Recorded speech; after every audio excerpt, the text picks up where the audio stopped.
Students, we are meeting for discussing the last topic of your syllabus, and this topic is Prezi writing.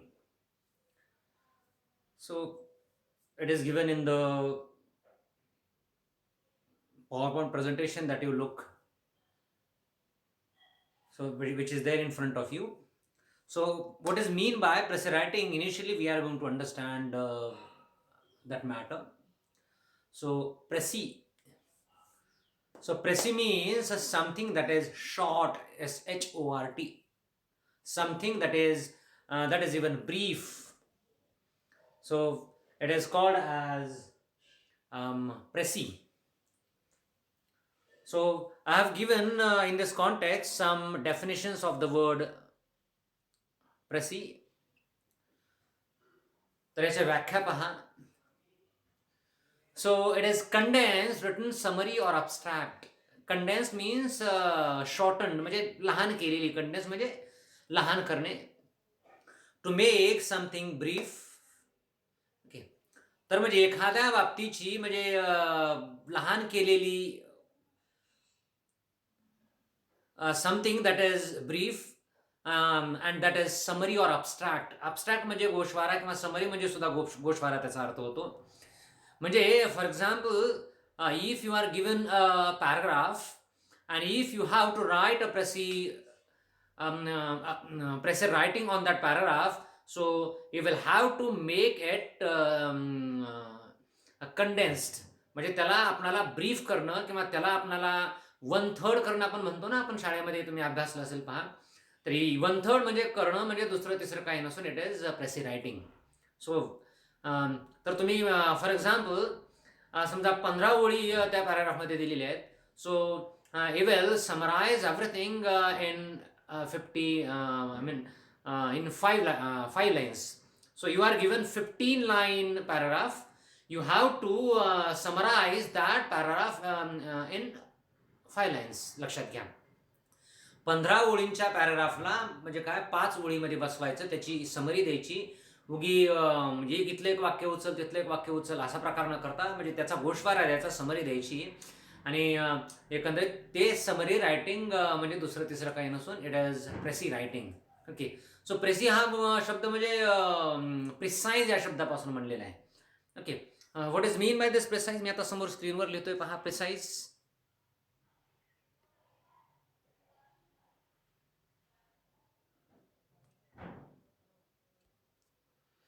PRECISE, precise. नीट लिहिता येत नाही स्क्रीनवर, त्यामुळं समजून घ्या. प्रिसाईज म्हणजे something that is short. So Prezi writing हा म्हणजे प्रिसाईज पासून म्हणलेला शब्द आहे. तर या ठिकाणी आपणाला समरी लिहिण्यासारखं काम करायचं आहे, ॲब्स्ट्रॅक्ट किंवा summary. And even there is one more word for it, it is synopsis. Okay. Synopsis म्हणजे सगळ्या गोष्टींचं सार आपण त्या म्हणजे पॅराग्राफमध्ये द्यावं, जो पॅराग्राफ तुम्ही लिहिताय. तर मोठ्या पॅराग्राफला किमान शब्दामध्ये बसवायचंय. आणि समजा एक पॅराग्राफ आहे 200 ओळींचा, तर त्या 200 ओळींच्या पॅराग्राफला 200 शब्दांच्या पॅराग्राफला तुम्ही म्हणजे 60 शब्दामध्ये बसवायचं आहे. Okay. So this is something important. Okay. शब्द मोजायचे आणि त्याच्या 1/3 करायचं. म्हणजे काय करायचं माहिती आहे का, त्याला म्हणजे त्याचे 3 भाग करायचे. 100 मार्क 100 शब्दांचा जर पॅराग्राफ असेल तर म्हणजे 33 शब्दामध्ये त्याला तुम्हाला लिहायचं. 33 जास्तीत जास्त 40 या अर्थानं. 200 असेल तर 60 ते 70 या अर्थानं. So in this context, so try to understand the meaning of the word Prezi. It is condensed, written summary or abstract.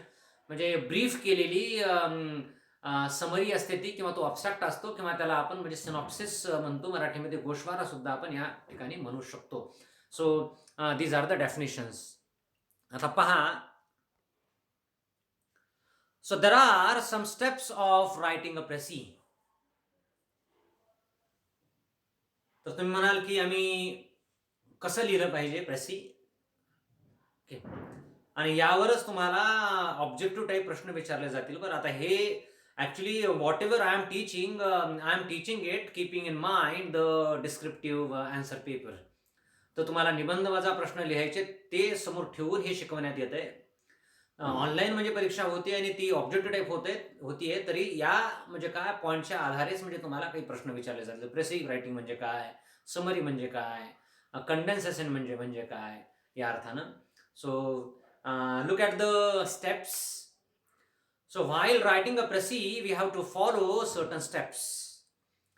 तर काही या पायऱ्या आहेत, या पायऱ्यांचा अभ्यास करायचा आणि त्यांच्या आधारे आपणाला प्रेसी लिहायचं आहे. पहिली स्टेप पहा. What is the first step? So this is the important step. Read the passage thoroughly, completely. It means पूर्णपणे म्हणजे पॅसेज वाचायचा आहे, व्यवस्थितपणे वाचायचा, काळजीपूर्वक. तुम्ही हा व्हिडिओ पॉज करून पाहू शकता, बरं, लिहून सुद्धा घेऊ शकता तुमच्या वेळेमध्ये. Read the passage thoroughly. Try to get an idea about the subject of passage. You are going to read the passage and you will try to understand the central idea or the subject of that passage or paragraph. तो जो paragraph दिलेला आहे ना, passage म्हणजे paragraph, त्या पॅराग्राफचा विषय काय हे सुरुवातीला समजून घ्यायचं, सर्वात महत्वाची बाब. Okay. So by reading that passage properly, carefully, you will try to understand what is the subject of that passage. त्याचा विषय काय हे तुम्ही सुरुवातीला समजून घेणार आहात. विषय, पहिली बाब, विषय तुम्ही समजून घ्या. Then second, read the passage again. Only one reading will not be sufficient. फक्त एकच म्हणजे तुम्ही एकदाच वाचन केलं त्या पॅराग्राफचं तर ते पुरेसं असणार नाही. अगोदर पहिल्यांदा वाचायचा पॅसेज आणि त्याचा विषय काय समजून घ्यायचा. Second step, again you are going to read it. Read the passage again. Underline the important points. तर पॅसेज डबल वाचायचा आणि त्या पॅसेजमध्ये काही महत्वाचे मुद्दे तुम्हाला म्हणजे काय वाटत असतील तर ते काय करायचं, अंडरलाईन करायचं. दिस इज द सेकंड स्टेप. ही महत्वाची स्टेप आहे. देन थर्ड स्टेप, हे दोन झालं. पहिल्यांदा तुम्ही वाचला, त्याचा विषय लक्षात घेतला. दुसऱ्यांदा वाचला आणि तुम्ही महत्वपूर्ण मुद्दे त्यांना अंडरलाईन केलेले आहे. आता तिसरी स्टेप कशी आहे, you are going to make a list of the important points which are there in the passage. त्या पॅसेजमध्ये काही महत्वाचे पॉइंट्स किंवा मुद्दे असतील तर म्हणजे काय ते तुम्ही अंडरलाईन करणार आहात तिसऱ्या स्टेपमध्ये. ओके. आता चौथा आहे, with the help of above points rewrite the passage in your on words in well connected manner. तुमच्या शब्दात, त्या वर दिलेल्या पॉइंटच्या आधारे तुमच्या शब्दात म्हणजे तुम्ही काय करताय, तो पॅसेज लिहित आहे. ओके. आणि हे जे तुम्ही सुरुवातीला जे लिहिता ना, it is your rough draft. Okay. जेव्हा तुम्ही डिस्क्रिप्टिव्ह निबंध वसा वगैरे जेव्हा तुम्ही पेपर लिहिता ना, सध्याचा ऑब्जेक्टिव्ह वगैरे सोडून द्या, ऑनलाईन किंवा ऑफलाईन, तर शेवटचं पान आपण डिस्क्रिप्टिव्ह पेपरच्या वेळेस it should be kept for the rough matters. Okay. तर शेवटी तुम्ही लिहू शकता रफ. तुम्ही तिथं शब्द लिहायचा रफ आणि त्या ठिकाणी हा rough draft of the precis you will write down. Okay. तर वर दिलेल्या पॉईंटच्या आधारे तुम्ही योग्य अशा वाक्यांच्या आधारे तुम्ही रफ ड्राफ्ट लिहिताय. Okay. It is not fair and final draft. आता पुढचं पहा, पाचवी स्टेप आहे, count the words in your rough draft. तुमचा रफ लिहून झालेला आहे. After that you are going to count the words in the rough. तर त्याच्यामध्ये शब्द मोजायचे. तुम्ही जे लिहिले ना रफ, त्याच्यामध्ये तुम्ही शब्द मोजणार आहात. Make necessary changes to get required length and theme. तर त्याची लांबी व्यवस्थित झाली पाहिजे आणि त्याचा जो थीम आहे ओरिजिनल पॅसेजचा तो जशाच तसा किमान शब्दामध्ये तुम्ही लिहिलेल्या पॅसेजमध्ये उतरला पाहिजे. So you are going to think about it. हे महत्त्वाचं आहे. आणि पुढची स्टेप कशा प्रकारची आहे पहा. तसं ओरिजिनलमधले सुद्धा शब्द तुम्हाला मोजणं गरजेचं आहे आणि तुम्ही ओरिजिनल म्हणजे तुमच्या पेपरमध्ये दिलेला जो पॅसेज आहे त्यातले शब्द मोजायचे. मग तुमच्या रफचे किती शब्द होतात ते मोजायचे आणि गरज जर असेल तर म्हणजे काय त्या रफमध्ये काही बदल करायचे. लांबीच्या म्हणजे खरं तर मर्यादा आहेत. जास्ती लांब पण होता कामा नये तुमचा प्रेसी, जास्ती छोटा पण होता कामा नये. 1/3 पाहिजे म्हणजे 30 ते जास्तीत 40% त्याची लेंथ पाहिजे. कमी नको, जास्ती नको. ओके. अशा पद्धतीनं पाचवी स्टेप आहे. And the final step, write down the final precis. Keeping in mind accuracy, हे खूप महत्वाचं आहे. 3 बाबी अतिशय महत्वाच्या आहेत. सर्वात महत्वाची कोणती? Accuracy. Whatever you write it should be accurate. लक्षात घ्या, 2 अर्थाने ॲक्युरेट. एक म्हणजे मध्ये काही संख्या वगैरे दिलेली असतील, ठिकाणांची नावं दिलेली असतील, ती ठिकाणांची नावं अचूकपणे लिहायची, पहिली बाब ॲक्युरसी म्हणजे. Accuracy about the facts. लक्षात घ्या, त्या ठिकाणी काही काही बाबी दिलेल्या आहेत, काही काही फॅक्ट्स दिलेले आहेत, त्या बाबतीत म्हणजे तुम्हाला बदल करण्याची म्हणजे काय परवानगी नाही आहे. ओके, ॲक्युरेट म्हणजे त्या अर्थानं म्हणजे ते फॅक्ट्स दिलेले आहेत त्यामध्ये बिलकुल बदल करायचा नाही. आणि दुसरं, you should write that passage in good English. Accurate English या अर्थानं की म्हणजे काय, your English should be good English. Your English shouldn't be ungrammatical English. लक्षात घ्या, तुम्ही जी इंग्रजी लिहिताय ती इंग्रजी म्हणजे काय, ग्रामरला धरून पाहिजे. ओके, अशा पद्धतीची इंग्लिश म्हणजे तुम्ही काय केली पाहिजे, वापरली पाहिजे. Clarity. Whatever you say it should be clearly understood. Whatever you write it should be clearly understood. लक्षात घ्या, तुम्ही जे काय लिहिताय ते लिहिलेलं म्हणजे काय, स्पष्टपणे म्हणजे त्या वाचन, जो कोणी तपासणारा पेपर असेल ना माणूस, त्या व्यक्तीला तो म्हणजे जो लिहिलेला तुमचा पेपर आहे किंवा तो पॅसेज आहे 1/3, तो त्या व्यक्तीला अतिशय क्लिअरली समजला पाहिजे. Clarity is important. And economy. Economy in this way. Economy म्हणजे अर्थव्यवस्था याचा अर्थ नाही. इकॉनॉमी या अर्थानं की तुमचा पॅसेज जास्ती लहान पण होऊ नये आणि जास्ती मोठा पण होऊ नये, या अर्थानं इकॉनॉमी. ओके, तर 3 बाबी अतिशय महत्वाच्या आहेत. First is you should be accurate in terms of the facts provided in the passage and in terms of English that you are using. Then after that, whatever you are writing, it should be clearly understood by the reader. तुम्ही जे काही लिहिताय त्यामध्ये clarity पाहिजे आणि त्या व्यक्तीला अतिशय व्यवस्थितपणे ती बाब समजली पाहिजे. पेपर चेक करणाऱ्या व्यक्तीला तुम्ही लिहिलेलं समजलं पाहिजे, लक्षात आलं पाहिजे. वाचनीय तर पाहिजेच ते, पण तुम्ही नेमकं काय म्हणताय म्हणजे ते त्या व्यक्तीला समजलं पाहिजे. It is the second thing called clarity. And final thing is economy. So the length of your precious should be proper. Okay, it shouldn't be less than 30% and more than 40%. लक्षात घ्या. तर ओरिजिनल पॅसेजमध्ये जेवढे शब्द दिलेले आहेत त्या म्हणजे शब्दाच्या खरं तर तुलनेमध्ये कसं आहे, जो पॅसेज तुम्ही लिहिताय, प्रेसिव्ह फायनल लिहिताय, तो एकतर 30 ते 40% या दरम्यान असावा. याच्यापेक्षा 30% कमी असू नये किंवा 40% जास्ती असू नये. So this is economy. So these are the 5 important steps. जर तुम्हाला समजल्या नसतील तर व्हिडिओ म्हणजे पुन्हा पुन्हा पहा, हे पॉईंट वगैरे लिहून घ्या. And after that you will be able to understand the matter. Okay, पहा म्हणजे पुढची slide. Okay, so this is the passage. Okay, sample म्हणून तुम्हाला दिलेलं आहे. ओरिजिनल पॅसेज आहे. आता या आधारे तुम्हाला म्हणजे त्याला शॉर्ट करून लिहायचं आहे. ओके, तर तुम्ही पहा, अगदी 1-2 मिनिटामध्ये पहिला पॅराग्राफ वाचा.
व्यवस्थितपणे वाचा. पॉज करून सुद्धा वाचू शकता.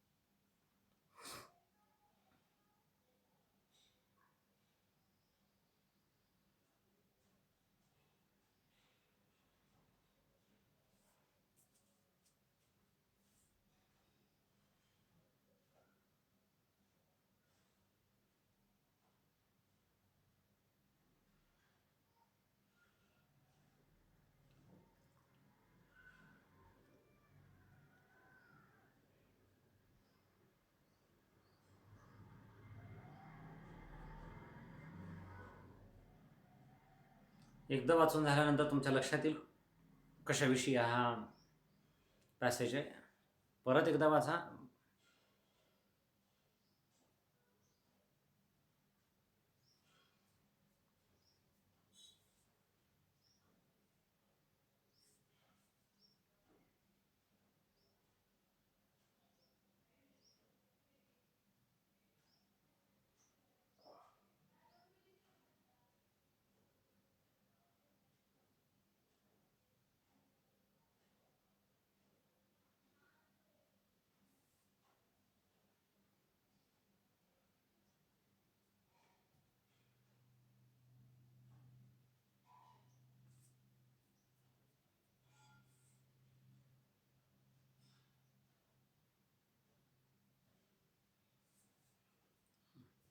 म्हटलं तर पॉज करून वाचा.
I hope your second reading also is complete. पहिल्यांदा वाचलं होतं, आता दुसऱ्यांदा तुम्ही वाचलेलं आहे. जर माझी स्पीड थोडी जास्ती असेल तर पॉज करून तुम्ही वाचा. पहा मेन पॉईंट्स. आता लक्षात असं घ्या, तुम्ही पॅसेज वाचलेला आहे आणि वाचून म्हणजे काय त्यातल्या महत्त्वपूर्ण मुद्द्यांना अंडरलाईन करून एक 2 मेन पॉईंट्स तुम्ही तयार केलेले आहेत. पहिल्यांदा वाचलं तो पॅसेज म्हणजे कशाविषयी आहे त्याविषयी तुम्ही माहिती मिळविली. दुसऱ्यांदा परत वाचलं आणि वाचत असताना महत्त्वपूर्ण पॉईंट्सना अंडरलाईन केलं होतं. ओके, तर त्या पॉईंटच्या आधारे तुम्ही रफ ड्राफ्ट तयार केला चांगल्या सेंटेन्सेसमध्ये. आणि त्यानंतर म्हणजे त्याच्यावर म्हणजे आणखी प्रक्रिया वगैरे करून त्याची लांबी कमी जास्ती वगैरे करून योग्य प्रकारचे ॲडिशन्स डिलिशन्स करून तुम्ही फायनल ड्राफ्ट तयार करण्याच्या अगोदर हे 2 पॉईंट्स तयार केलेले आहेत. एकदम महत्त्वाचे पॉईंट्स आहेत हे. Money making is a common attraction in life. पैसा कमावणे खरं तर ही अतिशय म्हणजे आकर्षित करणारी बाब आहे लोकांना. So it is a common attraction, म्हणजे अतिशय रेग्युलर अशा पद्धतीचं अट्रॅक्शन आहे. प्रत्येकाला असतं आपण पैसा कमावला पाहिजे असं अट्रॅक्शन. पुढचा मुद्दा बघा. But it cannot be the principal aim of well educated intellectual brave persons. म्हणजे बुद्धिवादी जे लोक आहेत, चांगले सुशिक्षित म्हणतो ना, वेल एज्युकेटेड, आणि जे थोडंसं म्हणजे इंटेलेक्च्युअल बुद्धिवादी जे लोक आहेत, अशा म्हणजे लोकांच्या आयुष्यामध्ये पैसाच हे एकमेव ध्येय असत नाही. एम म्हणजे ध्येय. ओके, फक्त पैसाच कमावण्यासाठी आपण जगतो का? नाही. फक्त पैसाच कमावण्यासाठी माणसानं जगू नये. तर पैसा कमवत असताना म्हणजे सर्वात महत्त्वाचं म्हणजे आपलं कर्तव्य, आपलं काम आहे. तर ते काम अतिशय प्रामाणिकपणे करणं, समाजाला त्यातून काही भलं म्हणजे मिळू शकते का यासाठी प्रयत्न करणं हे आपण म्हणजे नेहमी गरजेचं असतं. Okay, so these are the 2 points आणि based on it you are going to write the rough draft. आणि त्यानंतर म्हणजे काय त्याच्यामध्ये दिलेले शब्द तुम्ही मोजतायत, ओरिजिनलमध्ये शब्द तुम्ही मोजतायत आणि शेवटी तुम्ही काय करतात असं प्रेसी तयार करतायत. हे फायनल ड्राफ्ट आहे. पहा, म्हटलं तर हे जशास तसं तुम्ही लिहून घेतलं पाहिजे. ओरिजिनल पॅसेज दिलेला आणि हे सुद्धा. It is a sample. Okay, go through it. व्यवस्थितपणे तुम्ही लिहून घ्या, पॉज करून लिहून घ्या वेळ पुरत नसेल तर.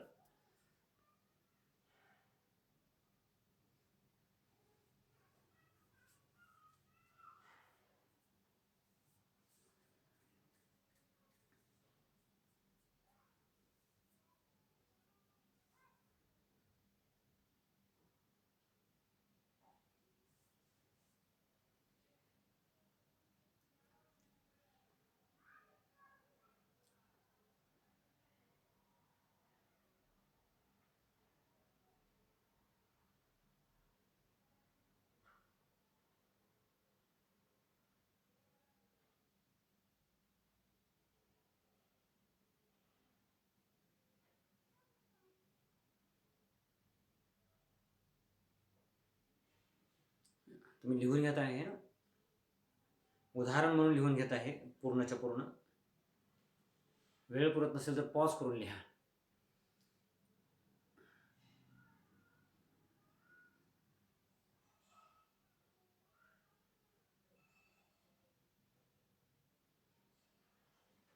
पहा कसा प्रेसी दिलेला आहे आपण. त्याचं 1/3 केलेल्या ओरिजिनल म्हणजे पॅसेजचं. त्याला प्रेसी नाही म्हणत, त्याला ओरिजिनल म्हणजे पॅसेज म्हणतात, याला प्रेसी म्हणतात. पहा बरं काय दिलेलं आहे. Money making is a common attraction in life. पैसा कमावणं आपल्या जीवनामधलं एक सर्वसामान्य म्हणजे काय अशा पद्धतीचं आकर्षण आहे. But it cannot be the principal aim of well educated, cultured and brave man. पण फक्त पैसाच कमावणं हे सुशिक्षित माणसाचं, ओके, पुन्हा कल्चर्ड जो म्हणतो ना आपण, ओके, सुसंस्कृत आपण म्हणतो ना, सुशिक्षित, सुसंस्कृत आणि स्वतःला शूर आणि वीर म्हणणाऱ्या म्हणजे माणसाच्या आयुष्यामध्ये पैसा कमावणं हे एकमेव ध्येय असत नाही. A brave soldier prizes honour and victory more than his pay. जो अतिशय शूर अशा प्रकारचा जो सैनिक असतो ना, तर त्याच्यासाठी सर्वात महत्त्वाचं काय, मान आणि विजय हे त्याच्यासाठी जास्ती महत्त्वाचं आहे पैशापेक्षा. A good clergyman is more interested in the moral welfare of his people than his returns. क्लेर्जीमन म्हणजे फादर म्हणा किंवा चर्चमध्ये काम करणारी ती व्यक्ती, ओके. खरं तर येणाऱ्या म्हणजे लोकांचं एकंदरीत नैतिक भलं झालं पाहिजे, नैतिकदृष्ट्या म्हणजे काय ते लोक म्हणजे चांगले बनले पाहिजे, नैतिक प्रकारचं त्यांचं कल्याण झालं पाहिजे, यासाठी तो प्रयत्न करतो. लोकांकडून पैशाची अपेक्षा दुय्यम प्रकारची आहे.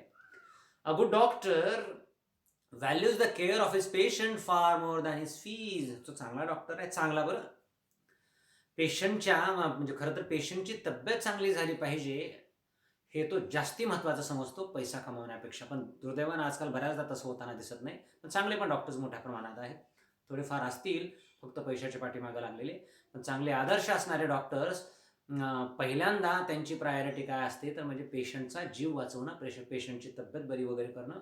That is the primary aim of the doctor people, okay.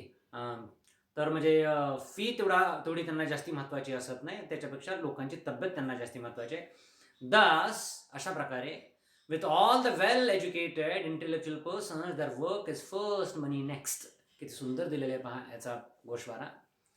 खरं तर सगळ्या सुसंस्कृत, सुशिक्षित, बुद्धिवादी लोकांसाठी खरं तर त्यांचं काम म्हणजे त्यांना महत्त्वाचं वाटत असतं. पैसा हा म्हणजे काय त्यांच्यासाठी गौण असतो, पैसा हा दुय्यम असतो.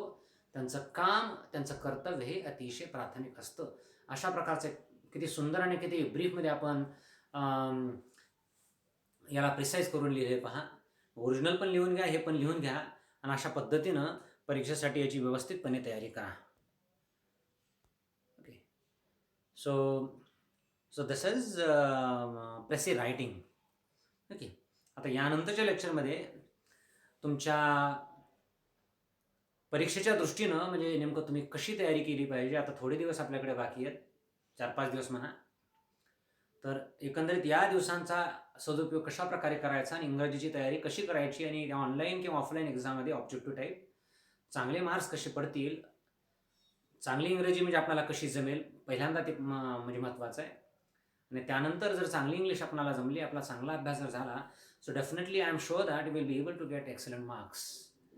तर टिल देन थँक्यू. यापुढच्या लेक्चरमध्ये परीक्षेच्या दृष्टीनं तुम्ही कशी तयारी करायची याचा व्हिडिओ अपलोड करणार आहे. थँक्यू.